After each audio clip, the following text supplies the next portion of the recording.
हाँ दोस्तों, मेरा नाम है राहुल शर्मा और मैं आप लोगों को सुनाने जा रहा हूँ राजू बलहाटी के लिखे एक संबोधन कला जिसका नाम है अनचाही आदतें। आइए सुनते हैं। कुछ ऐसी आदतें होती हैं जो हमें पता नहीं चलती पर वो हमारी कमजोरी बन जाती हैं। भाषण के दौरान बार बार अपना वजन एक पैर से दूसरे पैर पर डालना। अक्सर देखने में आता है कि वक्ता आड़े तिरछे खड़े होते हैं।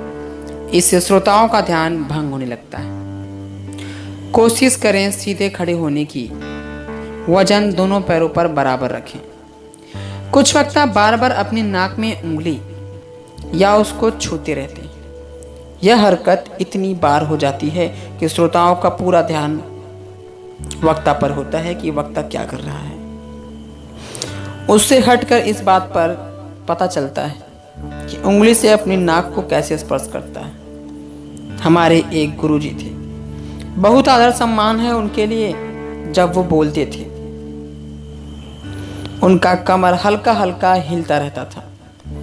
जब लेक्चर स्टैंड पर होते तब तो यह छुप जाती थी, लेकिन जैसे वो बिना स्टैंड के बोलते छात्रों का पूरा ध्यान उसी पे चला जाता।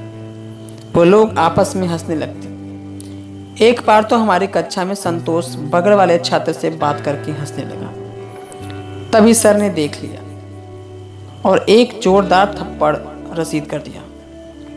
कुछ वक्ताओं की आदतें होती हैं एक ही शब्द को बार बार प्रयोग करने की। हमारे शिक्षक साथी उमेश जी काफी सुलझे हुए इंसान हैं, बस वो एक बात नहीं छोड़ सकते। तो जैसे उमेश जी तो शब्द को उपयोग में लाते श्रोता समझ ही जाते कि सर अब अपनी बात को फिर से विस्तार देने वाले हैं।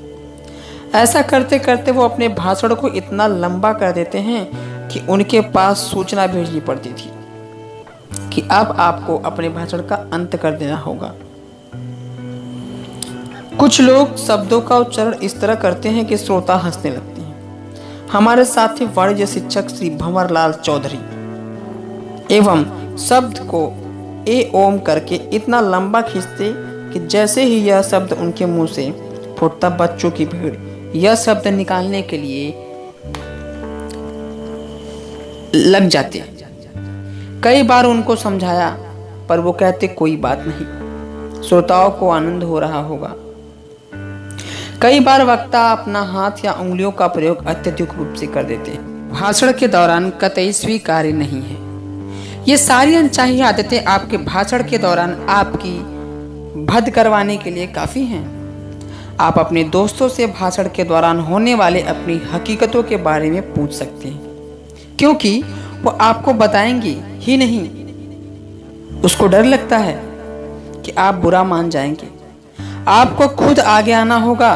बार बार अभ्यास करके आप इन चाहे आदतों से छुटकारा पा सकते हैं। अभ्यास व सिर्फ अभ्यास ही इससे आपको मुक्ति दिला सकता है।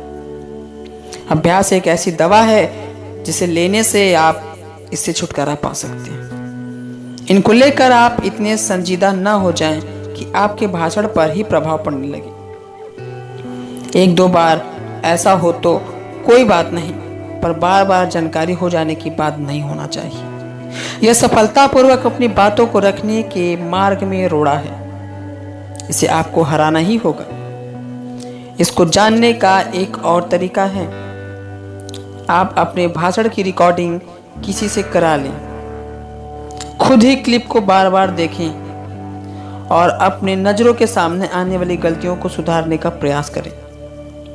इनको जैसे ही आप कम कर लेंगे आपका आत्मविश्वास और बढ़ जाएगा। सफलता प्राप्त करने के लिए जीवन में आम चीजों को भी असाधारण रूप से अच्छी तरह से करना पड़ता है ताकि आप अपने जीवन में सफल हो, आप अपनी सफलताओं को पा सकें। इसलिए यह बहुत जरूरी है। इसके साथ वाणी को विराम देते हैं, फिर आपसे मिलते हैं अगले संबोधन कला में। धन्यवाद।